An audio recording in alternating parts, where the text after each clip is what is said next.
Hey guys, welcome to my channel. My name is Moi and I am a graduate student living in the United States. I moved here from Nigeria 9, 10 months ago, and since then, the number of how did you apply, where did you find schools, how did you know what to do that I have gotten has forced me into sitting down and making a video to answer all of these questions as much as I can because it's been a while and I am so sure that I don't remember some things. But for the ones that I do remember, I have a notepad with me so that I can. Oh, everything is pink in this video, by the way. That's cute.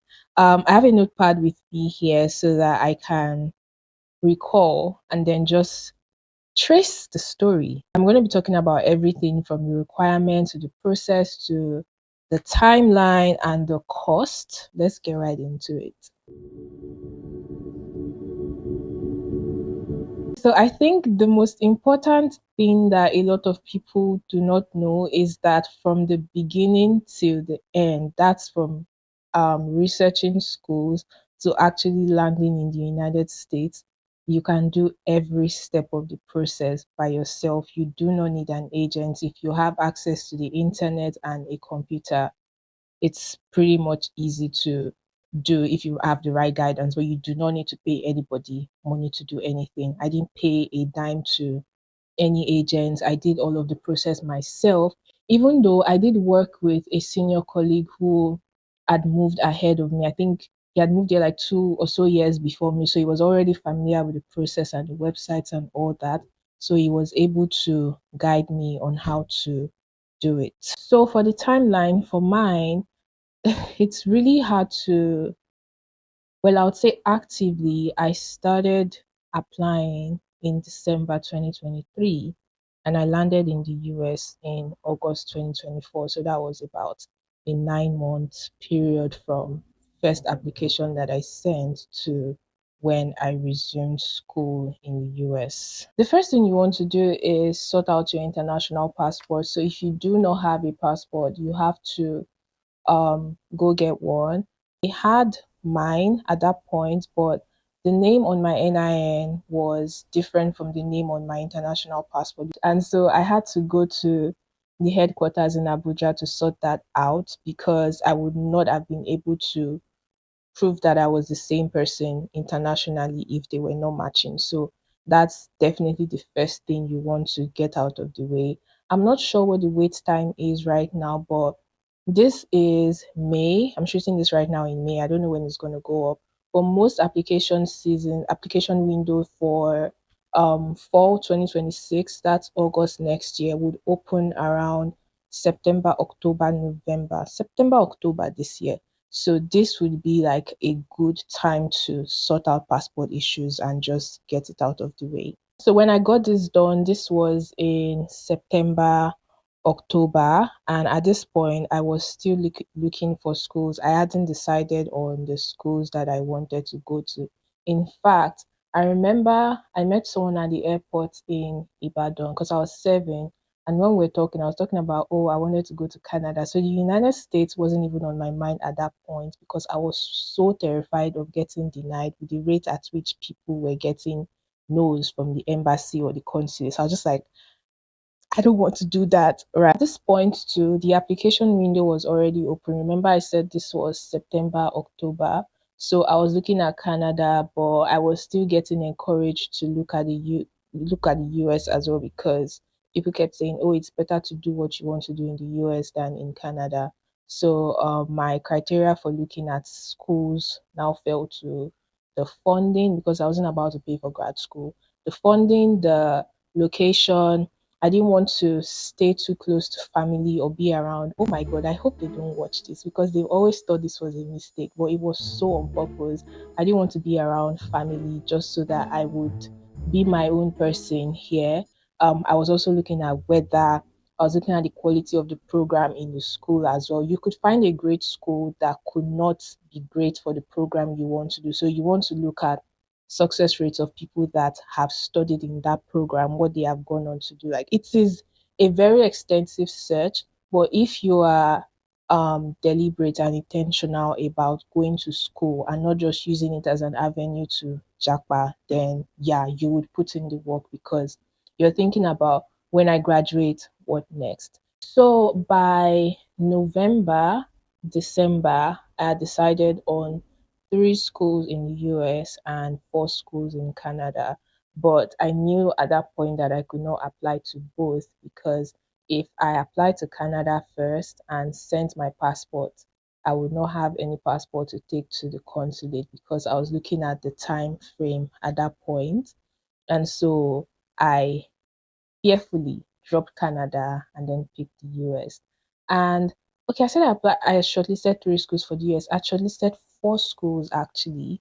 I would not advise anyone to do that because even in the end, I ended up completing applications for only three schools. I would never do that again. Yeah.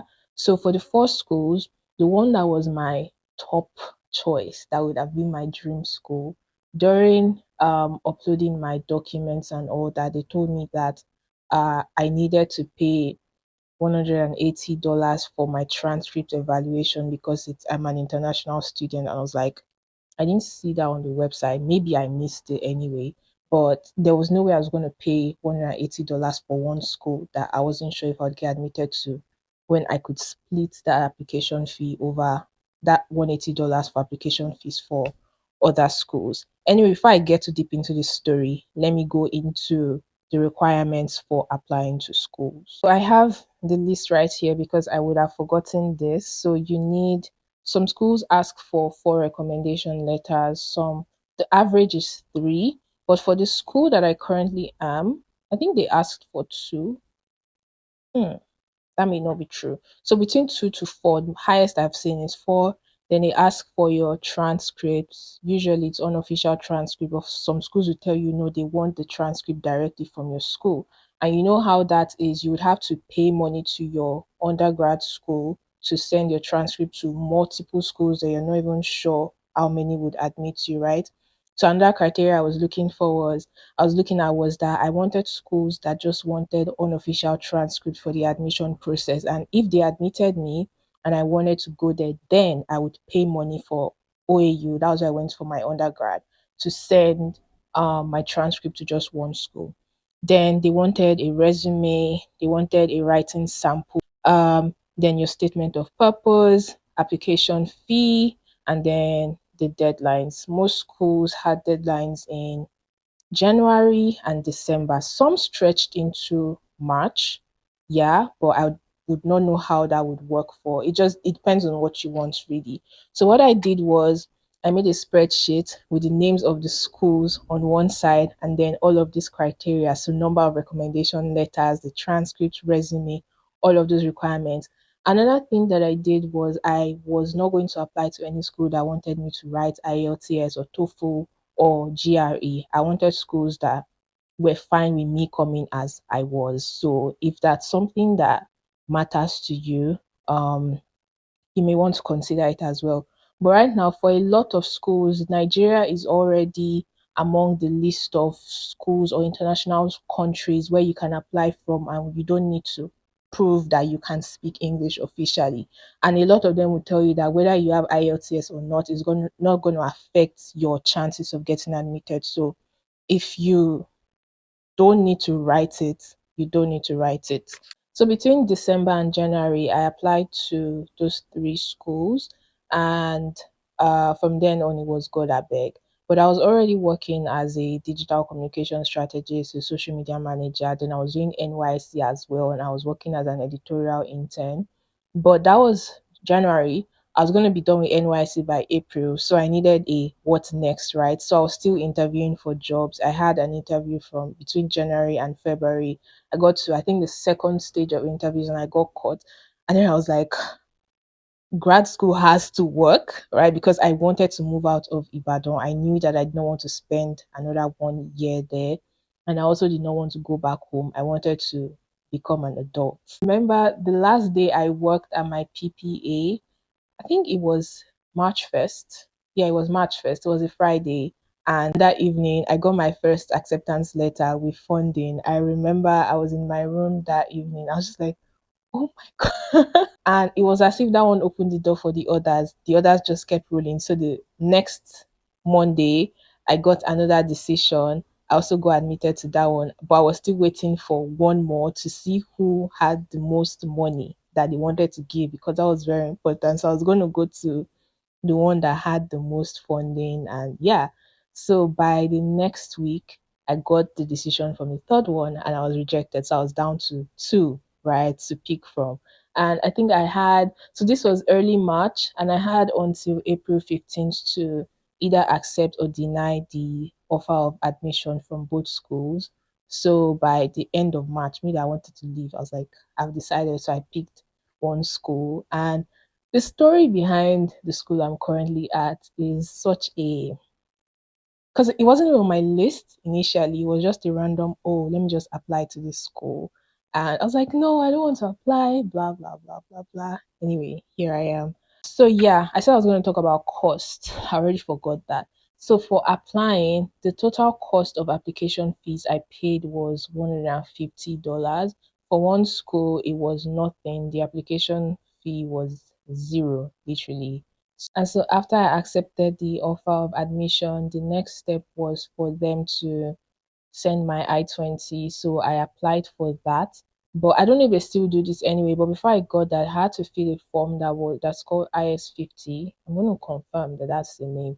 So the IS-50 is what you fill and send to your school with your sponsor or guardian's name, that oh, this is how much this person has in their account that's going to be able to cover your living expenses or your school fees if you don't have funding, right?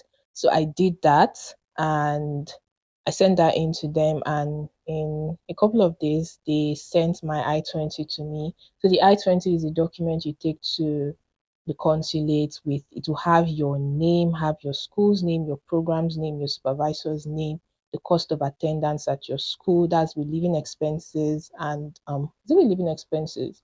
With living expenses and then your tuition, and if you have funding, does it cover all of the cost of attendance or a fraction of it, and then the deficit. So the deficit is when you when you get funding and it's not covering everything, how much is left. So it's going to put the deficit that you have. I got that, and then it was time to get an interview date. And I was like, oh my God. So at this time, once I had accepted the offer of admission, I had reached out to Obafemi Awolowo University to send my transcript to my school here, because they said I could either bring the transcript when I was coming or have my school send it directly. And I don't want to be charged with that kind of responsibility. So I was like, or you should just do the business with them. So they did that while I was applying for my visa. So all of that step is getting a US standard passport. I remember I was in Ibadan this time, so I went to Pexels in Bodija. Is it Pexels or Pixels? I went to Pexels. I'm probably going to attach a video from that day because I wore a wig and my ears weren't showing. So it was a random nylon that I used to tie the wig back. It was so funny. Anyway, so I did that, and then at this point, I was also filling my DS 160 form. And the DS 160 form is a website where you fill your name, all of your information, basically stating all of your life's history and your next of kin's history and why you're going to the US and what you've done and all that. It took me about a week or so to fill that because I was sort of stalling, but it's also a very long set of forms that you want to be very careful with filling them. So at this point, I had yet to spend any significant amount of money on anything. But once I filled the DS 160 form, I can't remember now if I filled the DS 160 form before I paid my visa fee. But before all of that, even I had to sort my service fee. I'm going to put the full meaning of that on the screen, and that was $350. So I sent the naira equivalent to my friend who lives here, and she paid it for me here. I don't know, all the people that I know that have paid it, I've had to send the money to someone in the US. I don't know if people can pay directly from Nigeria. So that was $350, and then the visa fee was $185 as well. I paid that one in GT Bank. And yeah, so once I sent my DS 160 form, uploaded my passport and all that, they sent me an email to um book a date or find a date, which I did. And my first date that I got was November 6th, and classes were going to start August 20 something in my school. So I was like, there's no way. But thankfully, the US visa stuff is very student friendly.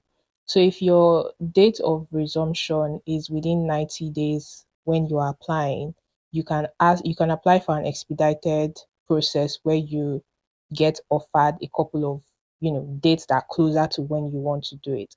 Anyway, it's usually not an issue for students with dates as much as I was panicked into thinking it would be. It was so much easier, right? So once I saw that I got the November 6th date, I picked that first, yeah.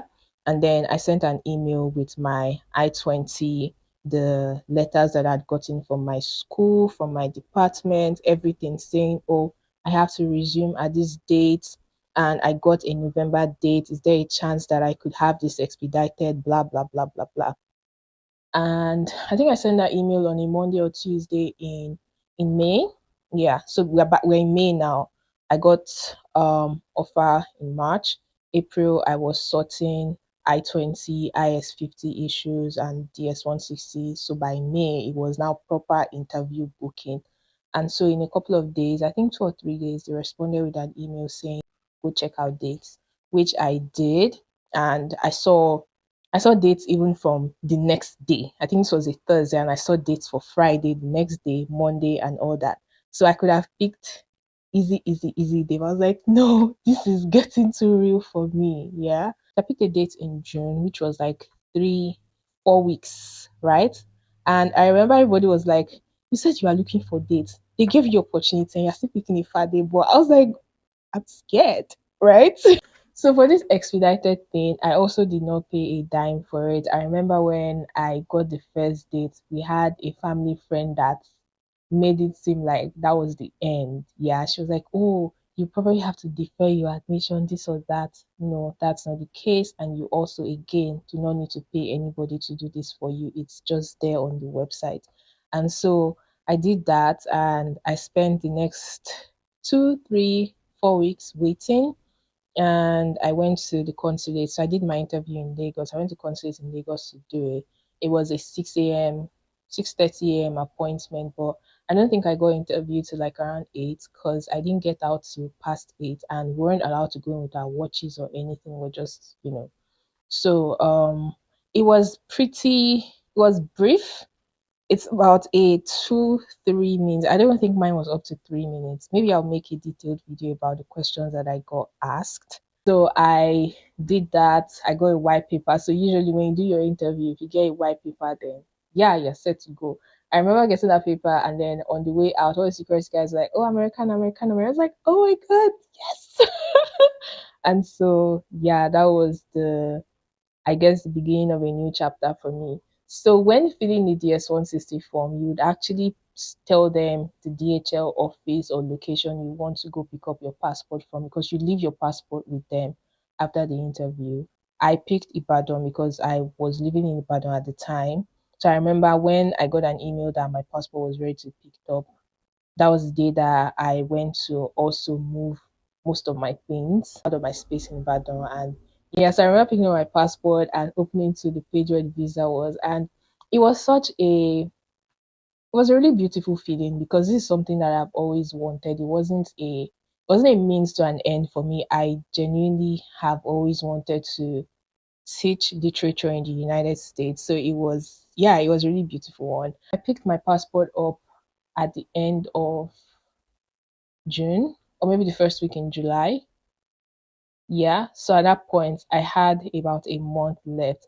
So I remember the week I got my passport back, I booked my flight, and then it started to look real. And I spent the rest of my time there packing up stuff, getting rid of stuff, buying things. Maybe I'll make a video also about what to bring and what not to bring. The last thing I did that is really important was after I booked my flight, I started looking for people that were in my school here. So I went on LinkedIn, I went on Twitter, I went on Instagram.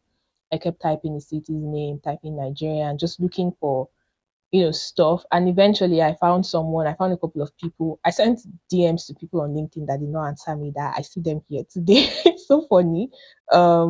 on Twitter as well, and I got in contact with one person. So the reason I was doing that was to get information on accommodation because I was already looking at places, but I kept feeling like it would be a smarter idea to get, direct information from someone who is Nigerian who lives there to get the experience. And I'm so glad I did that because I would have been stuck. The house that I was looking at, I would have been stuck living with undergrads. And yeah, I feel like I am too much of an old woman to do that. So I'm really glad that I got that guidance from the people who were already here doing it. So that really helped me. And they even came to pick me from the airport when I got here as well. So that was also, it was really, really helpful. Like I said in the beginning of the video, you don't need anybody to do anything for you. This was a very quick 9 month process that ended up working. Maybe in editing, I'll see something that I forgot to say and I may add it. But if you guys have any questions, leave them down in comments and I'll respond. If there's any other thing too that I think requires its own video aside the interview one, I would definitely look into it and make another dedicated video to that particular issue. But for now, I think we are done. So yeah, thanks for watching, and yeah, I guess I'll see you guys in the next one. Bye. Does this work? Yes, it does. Ish. Hey guys, welcome to.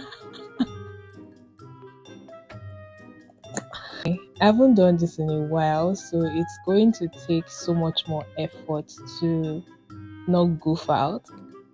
Let's do that again. Hey, I'm smiling too much. Hey guys, welcome to my channel. Nah.